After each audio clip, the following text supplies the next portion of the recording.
नमस्कार, नमो नारायण। गीता दैन्य दैनी के अंदर आज हम प्रवेश कर रहे हैं 154वें दिन में और आज के दो श्लोक हैं 16 और 17 नंबर श्लोक। अध्याय 7वां है, ज्ञान विज्ञान योग नाम है। आइए दोनों श्लोकों का पाठ करते हैं। चतुर्विद्या भजन्ते माम जना सुकृतिनो अर्जुना आर्तो जिज्ञासु अर्थार्थी ज्ञानी च भरतर्षभ तेषां ज्ञाने नित्ययुक्तः एकभक्तिर्विशिष्यते प्रियो हि ज्ञानिनोऽर्थम् अहं स च मम प्रिय। और हे भरत श्रेष्ठ, हे अर्जुन, आर्त, जिज्ञासु, अर्थार्थी और ज्ञानी, ये चार प्रकार के सुकृति या उत्तम कर्म करने वाले मनुष्य मुझको भजते हैं। कौन से चार प्रकार के? आर्त, जिज्ञासु, अर्थार्थी और ज्ञानी। उनमें नित्य मुझ में स्थित अनन्य भक्ति वाला ज्ञानी, तत्ववेता, ब्रह्मात्मा की अनुभूति वाला श्रेष्ठ है, क्योंकि ज्ञानी को मैं अत्यंत प्रिय हूं और वह भी मुझे अत्यंत प्रिय है। तो श्लोक के तो अनुसंधान में यही कहेंगे कि जिसे संसार में कोई सहारा दिखाई नहीं देता वो आर्त कहलाता है। तो चार प्रकार बताए ना, कौन से चार? आर्त, जिज्ञासु, अर्थार्थी और ज्ञानी। तो आर्त किसको कहते हैं? कि जिसे संसार में कोई सहारा दिखाई नहीं देता वह आर्त कहलाता है। अथवा द्रौपदी की भांति जो किसी विपत्ति से आतुर होकर उससे छुटकारा पाने के लिए भगवान को पुकारता है वह आर्त है। जिज्ञासु का वास्तविक अर्थ तो यह है कि जो ज्ञान प्राप्ति का इच्छुक है, अर्थात जिसे तत्व ज्ञान की अभिलाषा है, जो भगवान के तात्विक या सर्वश्रेष्ठ स्वरूप को जानना चाहता है। ऐसा प्रसंग आपने देखा होगा, हाथी और गज वाला वो जो स्तोत्र है उसमें आपने देखा है कि गज पकड़ लेता है मगरमच्छ को, मगर ऐसा एक उदाहरण आपने देखा मगर को और हाथी के बीच के संघर्ष को, जब मगर हाथी के पैर को पकड़ लेता है और तब स्तुति होती है। और वो स्तोत्र भी बड़ा शानदार है। किंतु यहाँ भक्ति का प्रसंग है, इसीलिए प्रहलाद के समान भगवान के सगुण स्वरूप का जिज्ञासु ही समझना चाहिए। जो इलोक या परलोक के पदार्थ अथवा भोग चाहता है वह अर्थार्थी है। अर्थ में जो अर्थ चाहता है, पैसा चाहिए, पोजीशन चाहिए, पावर चाहिए, भगवान को इसीलिए याद कर रहा है। तो आर्त, जिज्ञासु, अर्थार्थी और ज्ञानी, और वह अर्थार्थी है। और जैसे ध्रुव भी जो है वो ज्ञानी। चौथा एग्जाम्पल जो ज्ञानी का मैं दे रहा हूं वो ध्रुव है। ज्ञानी जो भगवान से कुछ भी नहीं चाहता तथा सर्वत्र उन्हें ही देखता है, जैसे सनक आदि। इसी से श्लोक 18 में भगवान उसे अपना आत्मा ही कहेंगे। यहाँ ज्ञानी को भक्त बतलाया गया है, अतः जो भगवत तत्व को जानकर भगवान में अनुरक्त है, ऐसी ज्ञान मिश्रा भक्ति वाला महापुरुष समझना चाहिए। माम का अर्थ यहाँ सगुण ब्रह्म से है, क्योंकि भक्तों का इष्ट वही होता है। वर्णाश्रम धर्म का पालन करने से और श्रोत स्मार्त कर्म करने से जिनका अंतकरण शुद्ध हो गया है, वे शुभ कर्म करने वाले भजनानंदी पुरुष ही सुकृति हैं। जो भजनानंदी हैं उनसे कभी पाप कर्म नहीं होता, और जो शुभ कर्म करते हैं वे ही भजनानंदी होते हैं। ऐसे लोग ही अधर्म बीरू कहे जाते हैं। और उक्त चार प्रकार के भक्तों में तीन तो सगुणोपासक हैं। सगुणोपासक मतलब एक निर्गुण है और दूसरा सगुण है। तो वो सगुणोपासक हैं। और ज्ञानी निर्गुण भक्ति करता है। निर्गुण भक्ति मतलब निराकार के साथ उसका तादात्म्य बनता है, क्योंकि निराकार एक हायर लेवल की साधना है। जतो मत ततो पत में जैसे रामकृष्ण कहते हैं कि सगुण से भी होते होते निर्गुण की तरफ बढ़ जाओगे, और निर्गुण भी करते करते सगुण के प्रति हेय दृष्टि नहीं रखोगे। अगर वो आपकी दृष्टि में भेद है तो उसका मतलब ही यही हुआ कि अभी आपने ज्ञान को ठीक से पचाया नहीं है। जिसने ज्ञान को पचा लिया वो जानता है कि सिक्के का इस तरफ का भी जो साइड है वो भी सत्य है, और सिक्के के उस तरफ की भी जो साइड है वो सत्य है, और दोनों साइड मिलकर के ही सिक्का असली है। एक साइड वाला नकली हो जाएगा। तो उक्त 4 प्रकार के भक्तों में 3 सगुणोपासक होते हैं और ज्ञानी निर्गुण भक्ति करता है। इसे ही श्री शंकराचार्य जी ने स्वरूपानुसंधान में कहा है और वो कहते हैं कि ज्ञान साधन सामग्र्याम भक्ति रेव गरीयसी स्वस्वरूपानुसंधानम भक्ति रित्य विधीयते।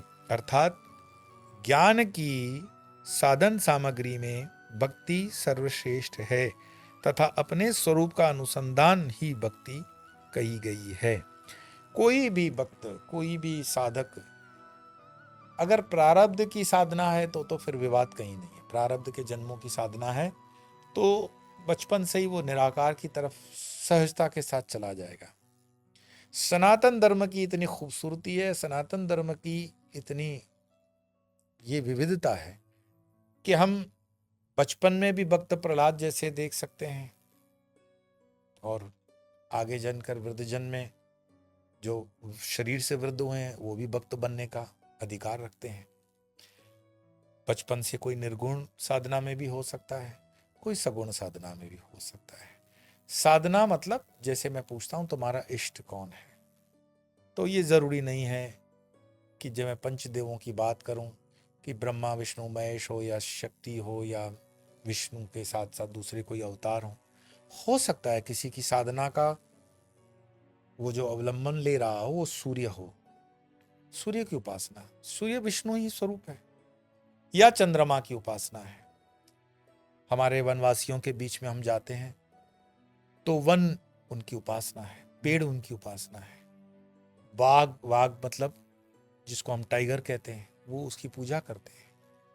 एक ऐसे लकड़ी का तख्ता होता है और ऐसे लकड़ी के तख्ते को एक चौकी पे स्थापित करते हैं। मैं आदिवासी समाज के अंदर की बात कर रहा हूँ, स्पेशली महाराष्ट्र डांग के अंदर तो मैंने प्रत्यक्ष हजारों बार देखा है इस चीज को और ये मानना पड़ता है।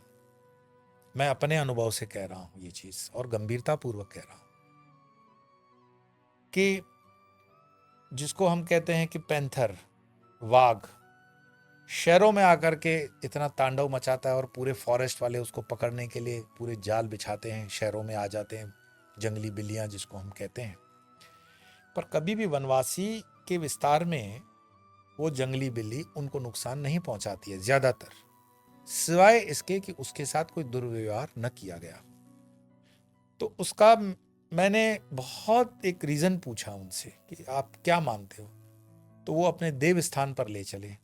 कोई आडंबर नहीं, कोई संगमरमर का, मार्बल का, ग्रेनाइट का कोई मंदिर जैसा नहीं है, बस एक चबूतरा बना हुआ है, चबूतरे के बीच में खूंटा एक लकड़ी का ऐसे और उसमें वाघ है, नाग है और पेड़ की आकृति है या फिर एक आध एक आकृति वो आजकल बढ़ा देते हैं तो अलग बात है। उसी पे प्रसंगोवश अगर मानो कि उनके समाज का कोई लग्न प्रसंग है या कोई दूसरा प्रसंग है तो वहीं पर पूजा होगी, वहीं पर ही वो कुमकुम जो टीका चढ़ता है वही होगा, वहीं नारियल तोड़ा जाएगा और वहीं जो मोहे का रस चढ़ता है वो मोहे का रस वहीं चढ़ाते हैं। ये उनके संस्कृति का हिस्सा है, ये उनके संस्कृति का हिस्सा है और हमें ये कतई सोचना नहीं चाहिए कि जब मैं कहूँ मोहे का रस भी अगर चढ़ता है तो आप नाक सिकोड़ दो कि ये कोई नशेदार मैंने बात कर दी। ये नशेदार बात शहरी विकास के अंदर, शहर के अंदर हम जिसको दुर्गुण मानते हैं, वहां वो सहज जीवन है, निर्मल जीवन है, सात्विक जीवन है और कोई लालच नहीं। उनके मकान आप देखेंगे जरूरत के जितने आवश्यक हैं उतने होते हैं, भोजन जितना आवश्यकता अनुसार है वो होता है। इतनी सब्जियां नहीं जो शहरों के मार्केट में हमें मिल जाती हैं, वहां पर तो 2-4 सब्जियां रही तो रही, आलू है, प्याज है और जो खेत में हो गया। हम अपनी चीज़ों को ज़रूरत से ज़्यादा जब बढ़ाते हैं फंस जाते हैं और फिर उसमें तर्क वितर्क करने लगते हैं। आप रात भर वो भजन करते हैं लेकिन किसी को परेशान किए बिना कोई माइक पर नहीं होता। माइक वाइक बजाने की तो अभी सिस्टम आई है, पोल्यूशन आया है, वो ठीक है, लेकिन उनके भजन मैंने कई रातों को बैठ करके सुने हैं और एक एक भजन के अंदर राम जी हैं, कहीं कृष्ण है, कहीं और गाथाएं चलती हैं। उनकी लौकिक जो भाषा है, लोक भाषा है, लोकगीत है, उसके अंदर वो पूरी पूरी सनातन की बातें करते हैं। लेकिन राजनेताओं ने उन माइंड्स के अंदर इतना विष, इतना जहर डाल दिया कि ये सब होते हुए भी कभी कभी वो अपने आप को हमसे जुदा या अलग मानते हैं। इसमें दोष हमारा भी है कि हम कभी भीतर उनके पास गए ही नहीं या जाते ही नहीं, क्योंकि हम सुख सुविधाओं में जीने वाले लोग, हमें लगता है कि अंदर जाने से तो थोड़ी कठिनाइयाँ होगी, रोड टूटा फूटा होगा, खाने को ये नहीं मिलेगा, रात को लाइट जा सकती है, पीने का पानी मिनरल वाटर नहीं मिलेगा तो कैसे जिएंगे। पर ये सब उतना महत्वपूर्ण नहीं है। महत्वपूर्ण मात्र इतना है कि हम अपने भक्ति को, ज्ञान को समझें। और ये जो 4 प्रकार की मैंने बताया कि आर्त, जिज्ञासु, अर्थार्थी और ज्ञानी, अपनी कैटेगरी हम खुद एनालिसिस करें कि मैं कौन सी कैटेगरी में हूं। मैं भगवान को क्यों बचता हूं? मैं आर्त हूं, मैं जिज्ञासु हूं, मैं अर्थार्थी हूं, या मैं ज्ञानी हूं? तो किसी से पूछने की आवश्यकता नहीं पड़ेगी। आइए अपने आज के इस गीता प्रवचन को समाप्त करने से पहले श्लोकों का पाठ करते हैं।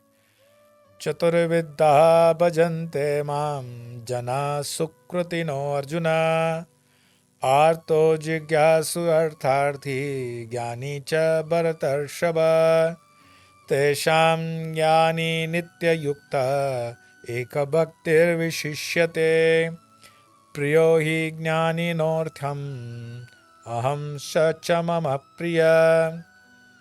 आज इतना ही, कल फिर मिलेंगे, तब तक के लिए नमो नारायण।